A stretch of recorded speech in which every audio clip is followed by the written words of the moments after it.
اس خوبصورت تقریب کی صدارت کی سیٹ پہ بیٹھے ہوئے چودھری یاسین صاحب، میرے بڑے بھائی حاجی غلام نبی صاحب، چودھری اعظم صاحب، چودھری اللہ دیتا صاحب، میرے نہایتی معزز بھائیوں، السلام علیکم۔ میں سب سے پہلے صدائے چنار انٹرنیشنل کی ساری ٹیم کو خراج تحسین بھی پیش کرتا ہوں اور ان کا شکریہ ادا کرتا ہوں کہ انہوں نے یہ مجھے آنر بخشا کہ میں یہاں اپنے بڑے بھائی اور میرے دوست حاجی غلام نبی صاحب کی اس کتاب کٹھن راستوں کا راہی کی لانچ پہ مجھے یہ موقع فراہم کیا آپ نے کہ میں حاجی صاحب کے بارے میں کچھ بتا سکوں۔ سچی بات یہ ہے کہ حاجی صاحب کے دوست ہونے کی حیثیت سے کچھ ایسی باتیں ہیں جو انہوں نے اس کتاب میں تحریر کی ہیں، کچھ ایسی باتیں مجھے پتہ ہیں جو میں آپ کو بھی نہیں بتا سکتا ہوں، لیکن ہیں ساری خوبصورت۔ I am very honored and delighted to be here۔ سچی بات یہ ہے کہ صدائے چنار کی ساری ٹیم اور ان کے سارے جو جرنلسٹ دوست یہاں پہ بیٹھے ہیں، یہ کریڈٹ ان کو ڈیو ہے کہ یہ لوگ، میں چودھری یاسین صاحب کے بارے میں بھی بات کروں گا، سیاستدان جتنے بھی ہیں وہ سیاستدان تو بات کرتے ہیں، جب حکومت میں ہوتے ہیں تو وہ ڈیلیور بھی کرتے ہیں، اپوزیشن میں ہوتے ہیں تو ان کی کوئی سنتا بھی نہیں ہے، لیکن جو صحافی لوگ ہیں وہ حکومت جو بھی ہو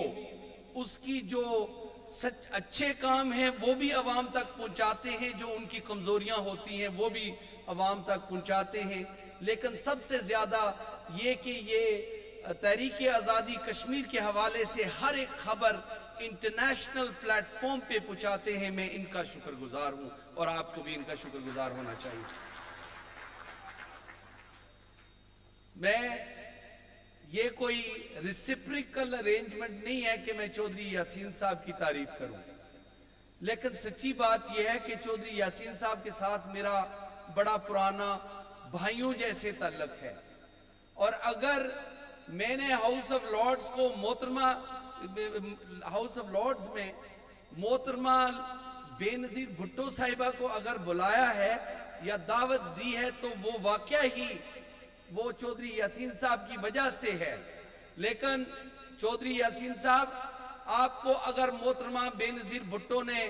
سیکرٹری جنرل اپنی پارٹی کا بنایا ہے تو وہ نہ میری وجہ سے ہے نہ وہ ہاؤس آف لارڈز کی وجہ ہے، وہ کیونکہ آپ اس کوٹلی کے علاقے کے لوگوں کے نمائندہ ہیں اور لیڈر ہیں اور لوگ آپ کو پسند کرتے ہیں، اس لیے محترمہ بے نظیر بھٹو نے آپ کو سیکرٹری جنرل بنایا۔ میں کسی پولیٹیکل پارٹی کا بائی دی وے ممبر نہیں ہوں، مسلم کانفرنس والوں کو بھی سلام کرتا ہوں، جے کے ایل ایف کو بھی سلام کرتا ہوں، جماعت اسلامی کو بھی۔ یہ پلیز یہ نہ سمجھ لینا کہ میں نے محترمہ صاحب وہاں پہ میرے پاس جب چودھری شجاعت صاحب جاتے ہیں تو ان کو بھی اسی عزت سے اور احترام سے میں ریسیو کرتا ہوں جس طرح محترمہ بے نظیر بھٹو صاحبہ کو، قاضی حسین احمد صاحب کو بھی، اور سردار عبدالقیوم خان صاحب اور سردار سکندر حیات صاحب کو بھی ایسے ہی ریسیو کرتا ہوں جیسے ہی میں باقی کے جتنے لیڈر جن پولیٹیکل پارٹیز کے ہیں۔ میں سمجھتا ہوں کہ آپ کے لیڈر جو آزاد کشمیر اور پاکستان کے لوگ جن کی آپ عزت کرتے ہیں، میرا بھی حق بنتا ہے کہ میں سب ان لوگوں کی عزت کروں، اور ہاں جہاں آپ ان کو کھل کے بات ان کے ساتھ نہیں کر سکتے ہیں یا ان کو ان حالات میں یا اس معاشرے میں نہیں کر سکتے ہیں، اللہ تعالیٰ کا شکر ہے کہ میں ان کو کھل کے ان کی کرٹیسائز بھی کر لیتا ہوں۔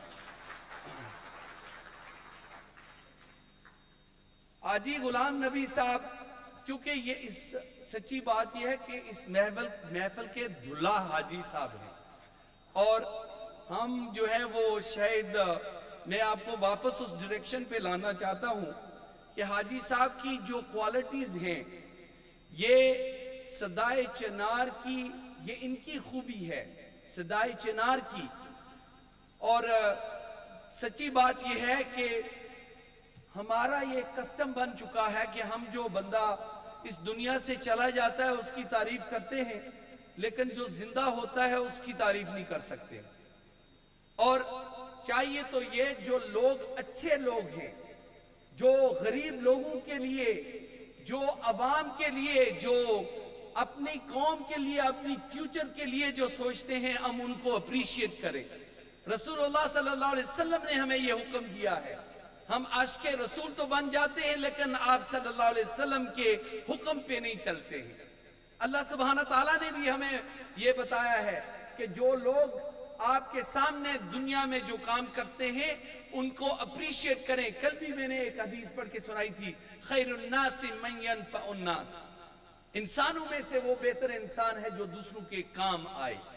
اور جب حاجی غلام نبی ایک متیال میں سکول نہیں بنانے کے لیے وہاں فنڈز اکٹھے کرتے ہیں، جب مہاجرین کے لیے یہ کپڑے اکٹھے کر کے کنٹینر میں وہ فل کر کے یہاں بیچتے ہیں، یا جو کشمیر مظفر آباد تو سری نگر بس چلانے کے لیے ہر ایک شہر میں میرے ساتھ چل کر فنڈز اکٹھا کرتے ہیں، تو یہ کریڈٹ ان کو ملتا ہے. اور سیاسی ہونے کی وجہ سے میں نے کبھی ایک پیسہ بھی ہینڈل نہیں کیا. سارے پیسے جتنے بھی فنڈز ہوتے ہیں وہ حاجی صاحب کے پاس ہیں. وہ اس کی دو وجوہات ہیں. ایک تو الحمدللہ مجھے یہ کانفیڈنس ہے ان پہ کہ ایک ایک پیسے کا حساب کتاب ان کے پاس ہے، اور کبھی بھی کسی آدمی کو اگر ہمارے کسی فنڈ ریزنگ پہ شک ہو تو وہ حاجی صاحب کے گھر جا کے رجسٹر چیک کر سکتا ہے. اور دوسری بات یہ ہے کہ جب خرچ کرتے ہیں تو یہ مجھ سے پھر 10 بار پوچھتے ہیں کہ بھائی یہ صحیح ہے یا غلط ہے، اور یہ بہتر راستہ ہے یا کوئی اور ہے. تو جو ابیلٹی ان میں ہے اکاؤنٹیبلٹی کی اور پرسیونس کی، اور اس کے بعد پھر اس ڈیڈیکیشن کی کہ جو کام ہم نے کرنا ہے. رات کو بھی میں ان کو کہہ رہا تھا کہ کشمیر بس جو ہم نے سری نگر سے مظفر آباد یا مظفر آباد سری نگر بس کے لیے جو فنڈز جمع کیے تھے، وہ بس ہم نے ایک وہ کیمپیننگ بس تھی جو پورے برطانیہ کے اندر، پورے یورپ کے اندر، یونائٹڈ اسٹیٹس کے اندر وہ بس ہر شہر میں جاتی تھی جہاں پہ ہم مقبوضہ کشمیر کے اندر جو ظلم ہو رہا ہے، وہاں پہ جو قتل عام اور ریپ، ٹارچر اور جو کلنگ ہو رہی ہے اس کو ہائی لائٹ کرتے کرتے یہ لوگوں پہ امپریس کرتے تھے کہ یونائٹڈ نیشنز ریزولوشنز جو ہیں ان کو امپلیمنٹ کرنے کی کیا کیا ضروریات ہیں. اور وہ کیمپین بس کو کرائے پہ لے کر ان پہ بینرز لگا کے وہاں پہ جھنڈیاں دیتے تھے، ٹی شرٹس دیتے تھے، لیفلٹس دیتے تھے. اور آج ہمارے پاس الحمدللہ کچھ پیسے جو ہیں وہ ہمارے پاس، میں نارملی فگر جو ہے پبلک میں اس لیے نہیں کہتا ہوں کہ ہمارے دشمن جو اس بارڈر لائن آف کنٹرول کی دوسری سائڈ پہ ہیں ان کو نہ پتا چل جائے کہ ہمارے پاس کتنے پیسے. ورنہ اپنے بھائیوں سے کوئی بھی آ کے ہمارے پرائیویٹ ہم سے پوچھ سکتا ہے کہ پیسے کتنے ہیں. اور میں رات کو ان سے پوچھ رہا تھا، میں نے کہا کہ ملک حنیف صاحب نے ایک خوبصورت یہاں پہ جو پروگرام رکھا ہے ایجوکیشن کے حوالے سے کہ ہمیں 5-6 لاکھ روپے اس پیسے سے نکال کے ایک ایجوکیشن ریفارم پہ پورے کشمیر کے لیے ایک رپورٹ تیار کرنی چاہیے جو گورنمنٹ کو دیں اور کہیں کہ ایجوکیشن کو کس طرح امپروو کیا جا سکتا ہے. تو یہ الحمدللہ حاجی غلام نبی صاحب کے جو کام ہیں اس ملک کے اندر اور برطانیہ کے اندر، جس طرح میں نے چودھری یاسین صاحب کی بات کی ہے، یہ بھی آپ میں سے حاجی غلام نبی صاحب بھی آپ میں سے یہاں سے جا کر برطانیہ میں انہوں نے اچیومنٹ کی اور برطانیہ سے واپس آ کر اس ملک کے لیے خدمت کر رہے ہیں جہاں سے یہ گئے ہیں. ان لوگوں کے لیے جو ہماری غریب عوام اور سنسیر عوام ہے، لوگ تو سنسیر ہیں لوگ تو غریب ہیں. سم ٹائمز لیڈران کے بارے میں نہیں کہہ سکتا ہوں. میرے دوست یہاں پہ لیڈر کافی موجود ہیں, مائنڈ نہ کرنا. اور اس کی شاید وہ سنسیئر ہوں, ان کی پرائیورٹیز غلط ہیں. اور سچی بات یہ ہے کہ ہمارے لوگوں کو بھی نہیں پتا کہ پرائیورٹیز کیا ہونی چاہیے. میں 10 سال لوکل گورنمنٹ میں کونسلر رہا ہوں. یہ پولیٹیشین کی کوئی جاب نہیں ہے. ویسے برطانیہ کے حوالے سے کہہ رہا ہوں کہ وہ سڑک بنوائے, پانی لگوائے یا بجلی. یہ تو سسٹم ہونا چاہیے کہ آٹومیٹکلی آپ کی سڑک ٹھیک ہونی چاہیے, آٹومیٹکلی آپ کا پانی اور بجلی ہونی چاہیے, آٹومیٹکلی یہ جو آپ کا ڈسٹ بن ہے اور آپ کا جو یہ کوڑا وغیرہ ہے وہ خود صاف کر کے, اور گلیوں کو وہ خود صاف کریں. سیاستدان کا جو کام ہوتا ہے وہ پالیسی میکنگ کا کام ہوتا ہے. وہ پالیسی بناتے ہیں, وہ اسٹریٹجی بناتے ہیں, وہ آج کی 5 سال کی, 20 سال کی اور 50 سال کی پالیسی بناتے ہیں کہ ہماری عوام اور ہمارے ملک کے اندر ہماری اکانومی, ہماری ایجوکیشن, ہمارا انوائرمنٹ, اس کی پلاننگ کیا ہے آج کے لیے, 5 سال کے لیے, 10 سال کے لیے اور 50 سال کے لیے یہ کہاں جائے گی. تو وہ ہوتا ہے ریزلٹ, جو اچھا ریزلٹ ہوتا ہے. الحمدللہ آپ فخر سے یہ کہہ سکتے ہیں آج برطانیہ کے اندر جو کشمیری کوٹلی سے یا میرپور سے گئے ہیں, 5 لاکھ ہمارے لوگ وہاں پہ موجود ہیں. ہم نے اس سوسائٹی کے اندر محنت کر کے ہم نے وہاں پہ مقام حاصل کیا. وہاں پہ ان لوگوں سے جہاں ایک ورکر کی حیثیت سے جو لوگ وہاں پہ گئے ہیں, آج الحمدللہ وہ ملینئر ہیں. جن لوگوں نے ایک جھاڑو مارنے والی جاب کی,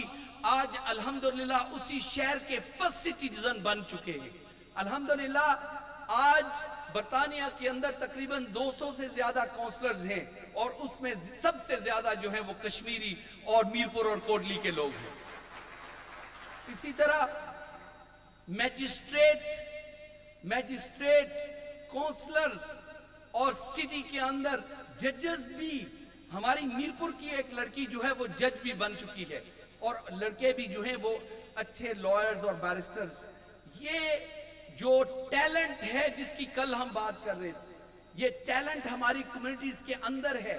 لیکن پرابلم یہ ہے کہ اس ملک کے اندر اس ٹیلنٹ کو اپرچونٹی نہیں ملی ہے جو وہاں اس سوسائٹی کے اندر اپرچونٹی ملی ہے, جس کو ہم کافر کہتے ہیں. ہم کہتے ہیں یہ بڑے کافر, اور سچی گل تو یہ ہے کافر اج بھی ویزا کھولن سارے ہی لے جاؤ. رولا تو بھائی رکھنے ہو کوئی کافر ملک تک رام کھانے پہ یہ تو وہ ویزا نہیں کھولنے بیچارے. یہ لیکن ان میں یہ ہے انسانیت ہے. اور دوسری بات یہ ہے کہ میں ان کو بھی یہ کہتا ہوں,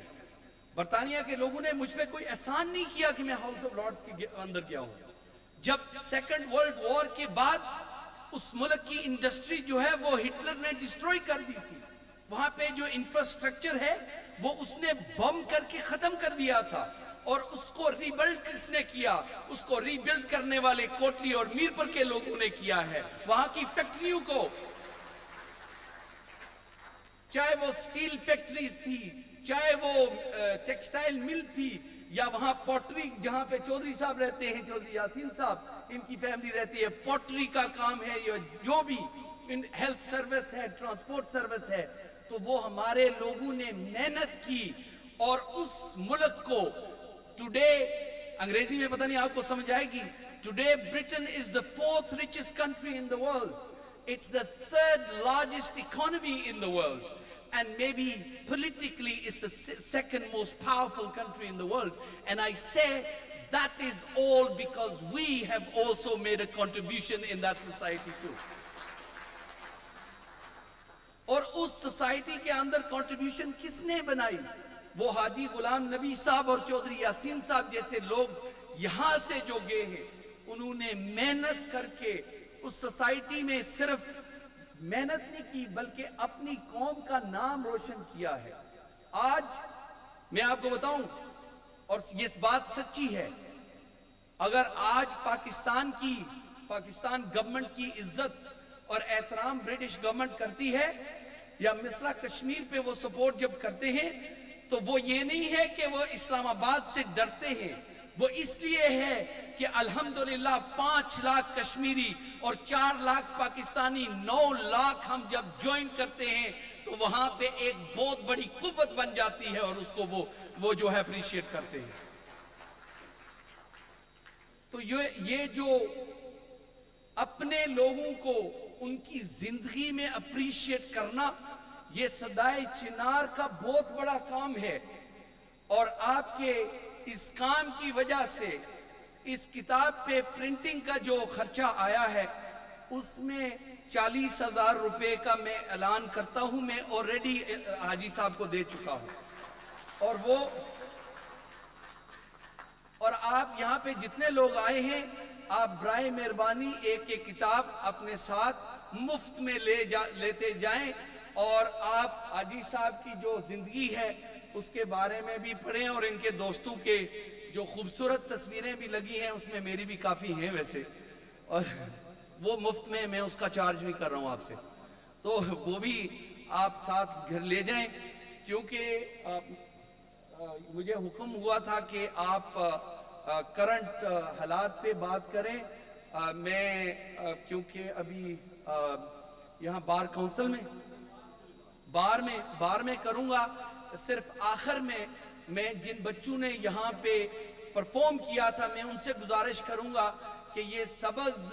جمپرز والے سارے بچے کھڑے ہو جائیں اور آپ سب تالیوں کے ساتھ ان کو اپریشیٹ کریں۔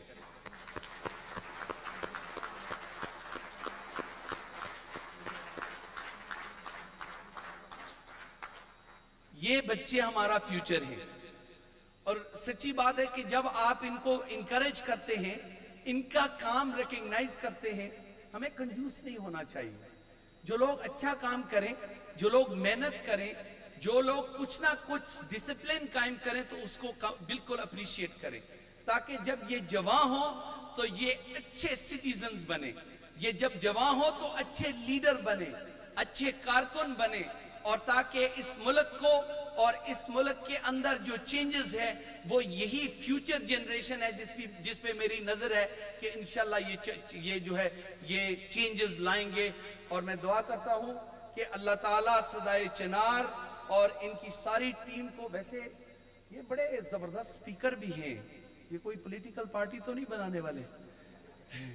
چوہے صاحب بچ کے رہنا، بڑے زبردست سپیکر جی۔ آئی نو، مجھے یہ پتا ہے جی کہ یہ کوئی سیاست میں انٹرسٹڈ نہیں ہے، بلکہ ہم چوہے صاحب آپ کو سپورٹ کرتے ہیں اور آپ کو سلام کرتے ہیں، ہم سارے جتنے بھی لیڈر ہیں یہاں پہ، کیونکہ میں پارٹیزان نہیں ہونا چاہتا ہوں، جو بھی پولیٹیکل پارٹیز ہیں، میں نے پہلے بھی کہا تھا پھر کہنا چاہتا ہوں کہ میں سب کی عزت کرتا ہوں، سب کو سپورٹ کرتا ہوں، ووٹ دینا آپ کا کام ہے، الیکٹ جس کو کریں گے ہم ان کو سلام کرتے ہیں۔ بہت بہت شکریہ۔